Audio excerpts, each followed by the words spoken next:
I don't know what it must have been like driving to that memorial, wondering what she would say, wondering what she would sing at her first performance. After all, the chorus's rehearsal was less than a month ago, for heaven's sake. But that day, something terrible, something awful, something unbelievable happened, and the chorus wanted to sing. They wanted to sing to help people remember, to help people mourn, to help people sense more fully, to help people, in a word, feel. And maybe just to be together. Still, I don't know what it must have been like. See, Holly Near wrote the song we sang together at the beginning of this service in her car.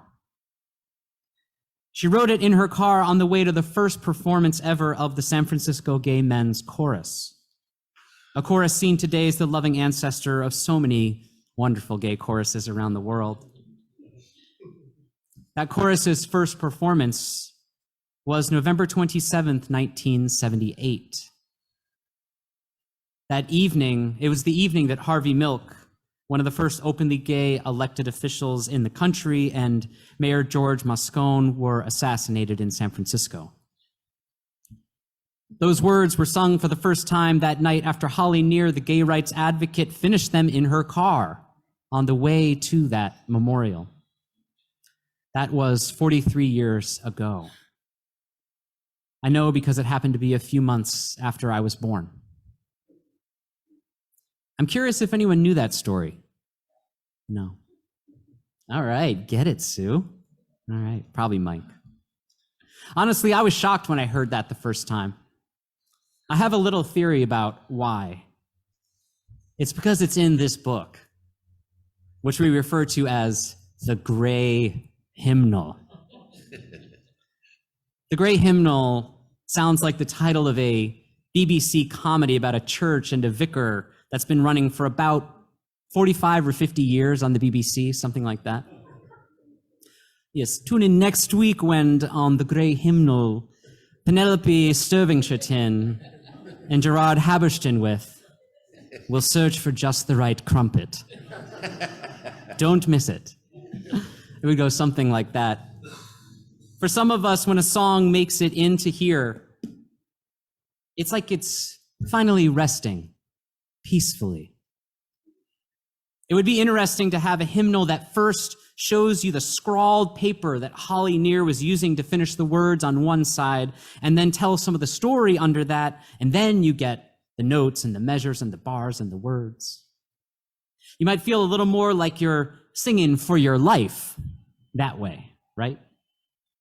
And even if I don't, I might at least respect the struggle of the people who voiced those words for the first time a little more. This week, as a global community, we will mark an important day on Tuesday. It's the International Day Against Homophobia, Transphobia, and Biphobia. It's important to mention that the international organizing community around this day would gladly include queer, intersex, and asexual phobia, but there is not sort of settled unanimity around the approach to phobias in those communities yet. The event has been celebrated since 1990. Anyone want to guess why May 17, 1990 was chosen? It's all right, it's all right. It's trivia day at First Unitarian. It's when homosexuality was removed from authoritative psychological texts and diagnosing manuals around the world as a psychological problem.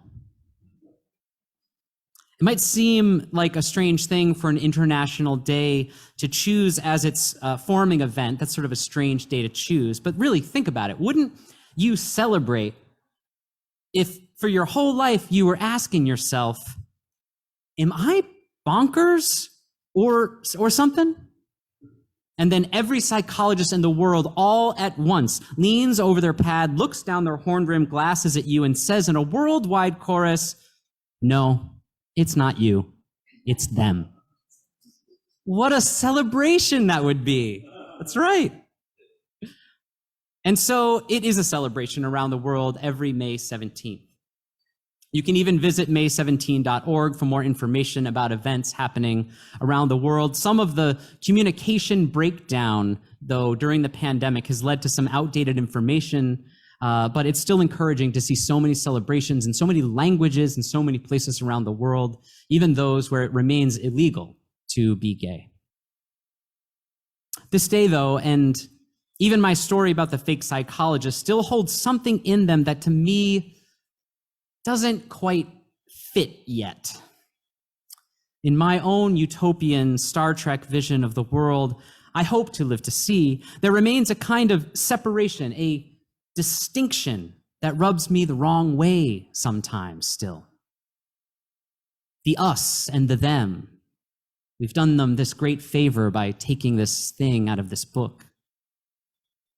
Some of the words we didn't sing, some of the verses in We Are Gentle, Angry People are, we are gay and straight together.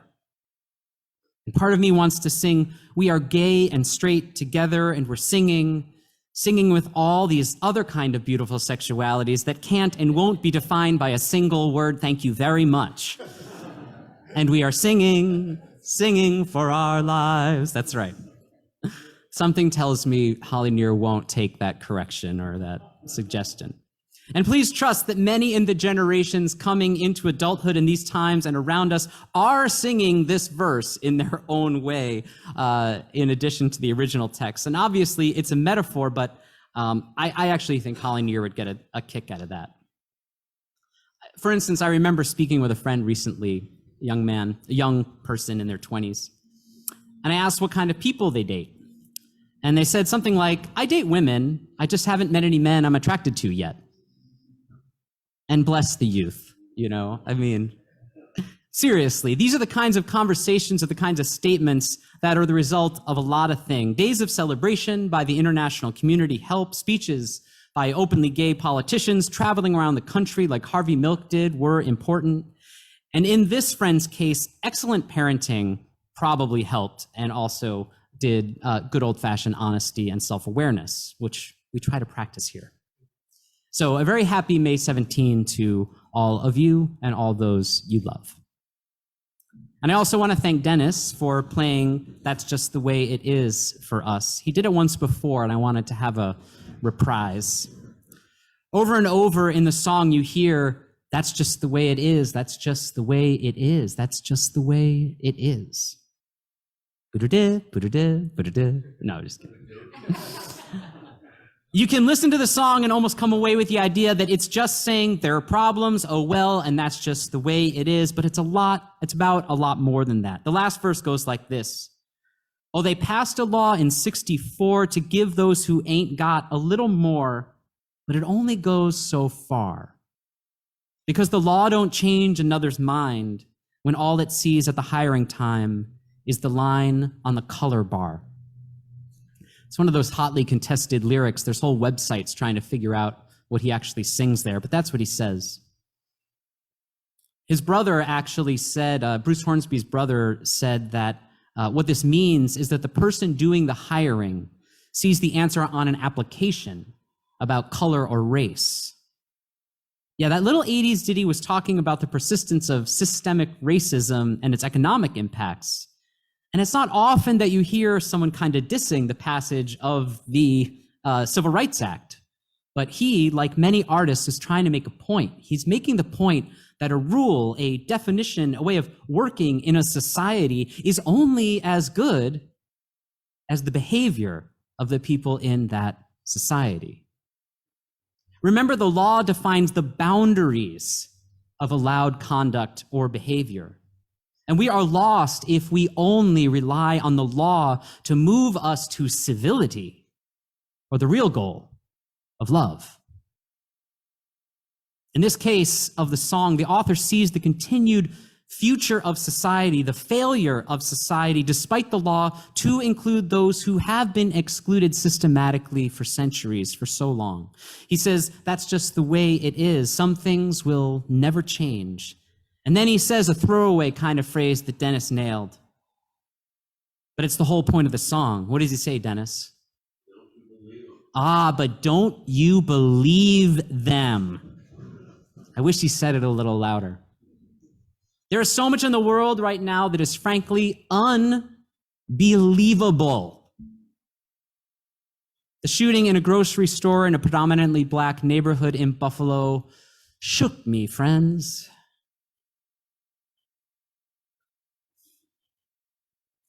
Like many, many cities, in Buffalo, the predominantly black neighborhood, just so you know, includes part of the gay neighborhood called Allentown.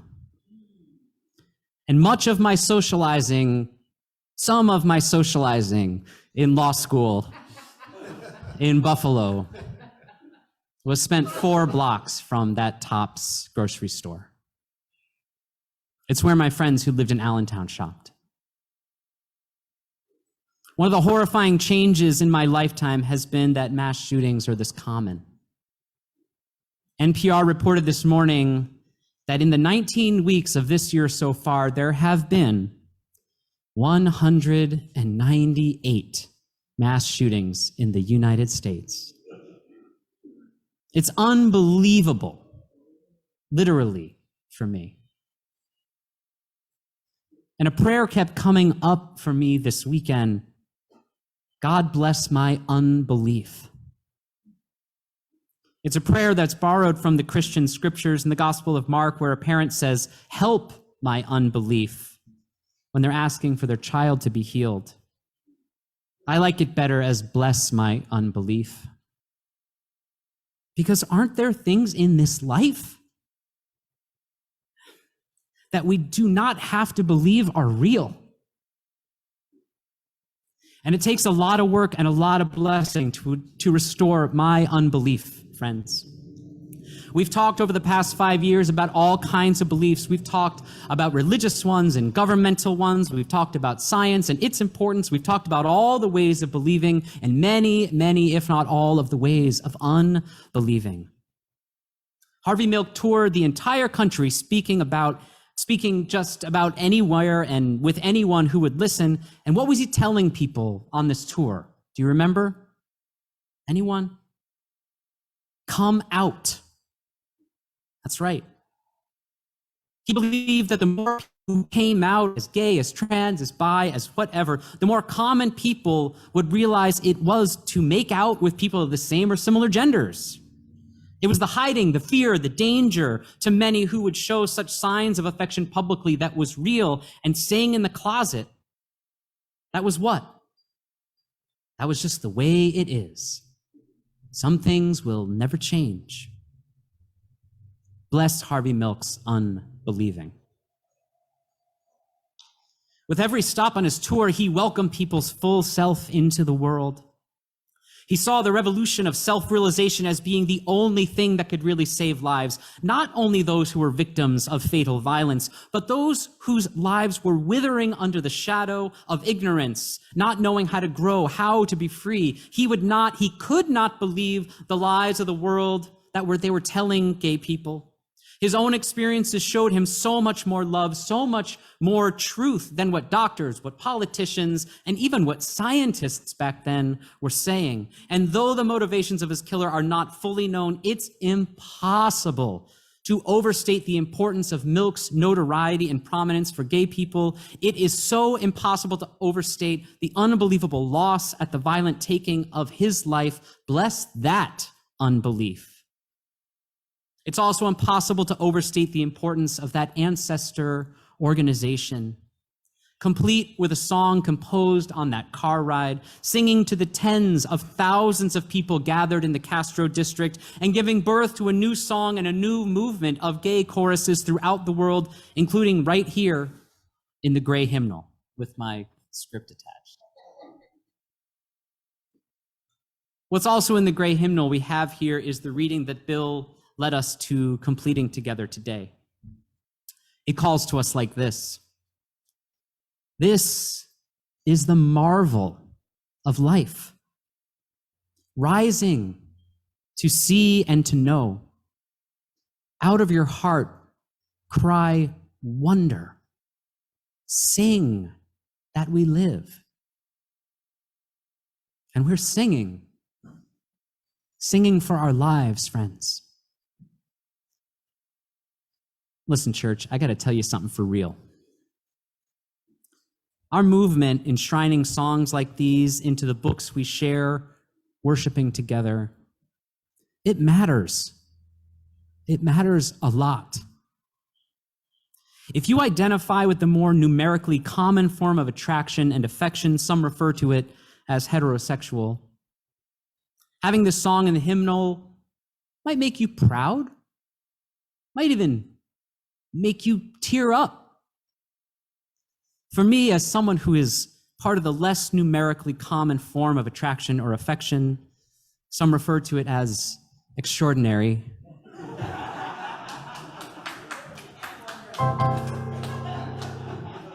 Or fabulous. Those are, yes, wonderful. Both those are acceptable technical clinical terms. This is my life, friends. And what I hope for every one of you who was flung from stardust along the arm of a galaxy we share, spinning together through space. We're spinning in space, friends. Whoa. I hope for you that this is your life too. It even says it in the text, the common and fabulous together.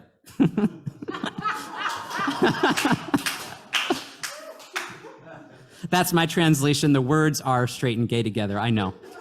And then it says the most important part. What does it say? We are singing for our lives. The words of the reading again. This is the marvel of life, friends, rising to see and to know. Out of your heart cry wonder, sing that we live. See, friends, we have been talking about covenant all month. But mostly we've been talking about the ones we make, the written ones and the ones we break and then we remake. But there's a covenant deeper than that. And it's in every single one of us. It beckons us out of our being and reminds us we are not alone. It sings to our souls and reminds us we are more than just the way it is. It calls us into more than relationship, more than community, more even than love. It's the oldest covenant, really, and it's exactly the way the Spirit sang it. Friends, we are all in this together, spinning in space, right? Right? I can get an amen, right? It is together that we can bless the unbelief that one way of loving is better somehow than another. It is together that we bless the unbelief in a system that still wants to tell people that possessing all kinds of deadly weapons and armor is worth the cost of even one innocent life being lost. It is together that we bless the unbelief that our liberation is somehow bound up with everyone else's liberation in life, including our planet churning under extraction and burning from lack of water, including the treatment of lives in factory farming enterprises, including so many of the ways that life, that thriving, that growing for all is being stunted, overshadowed, and robbed by a tiny few, including every one of you, including every one of me. We can stop this. We have to do it together. I can't imagine what it must have been like being in that car, wondering what my choir would sing in the gathered thousands. I can't imagine what it must have been like teaching a song only just composed to a choir that had its first rehearsal less than a month ago. But friends, I also can't imagine what it must have been like not to be singing for my life, not to be singing for mine, but to be singing, striving, yearning, aching, dying, crying, and rising up in a chorus, shouting back at ignorance, shouting back at fear, shouting back at the very threat of death. And we don't have to imagine what it's like, friends. It's what we do here at our best. It's what we do for my life. It's what we do together for your life. It's what we do for all our lives. And so may God forever bless our unbelief. May it ever be so. Blessed be, and amen.